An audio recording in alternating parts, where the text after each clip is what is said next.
Airway Heights woman found dead. Her live-in boyfriend charged with murder. White male came to the door, had blood on his hands, had some blood spatter on his face. Tonight, what led up to the deadly stabbing and what's ahead for the man accused?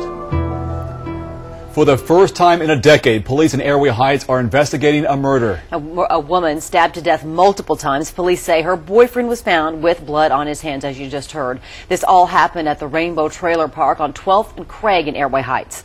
KXLY4's Janet O is live there tonight. Janet, the victim has now been identified. Yeah, police confirm she is 59-year-old Julie M. Johnson. She lived in this trailer with her boyfriend, Tim Duffy. Police say Duffy called 911 saying something had happened. Send someone over now.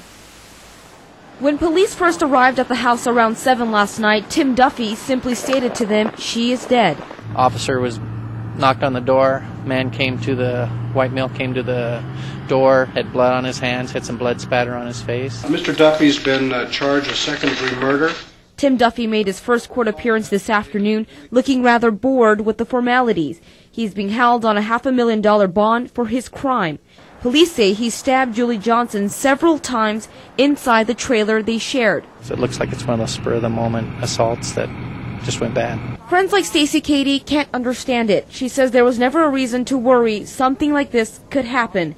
Katie believes she was the last person to see Julie before she was killed last night. She seemed a little upset that Tim was gone, but I mean, it wasn't, she didn't feel threatened or anything. And we had discussed her giving my son a ride to school in the morning. Earlier in the day, she was visiting Julie when she says Duffy's dog bit her son.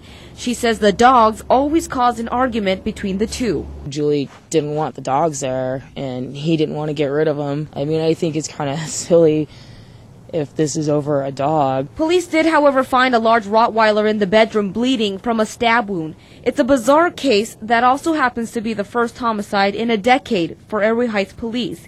Even more bizarre for friends who are now left wondering how well they knew their neighbors. It was definitely a shock. I didn't see it coming. Well, that same friend you saw in the interview says Julie was a nice person, always willing to help others, and she says Duffy was a nice guy, but that he didn't seem like himself yesterday. She thinks he may have been drinking heavily. As for that Rottweiler, we heard from police the dog is now at scraps with non-life-threatening injuries. Reporting live in Airway Heights, Janet O, KXLY4.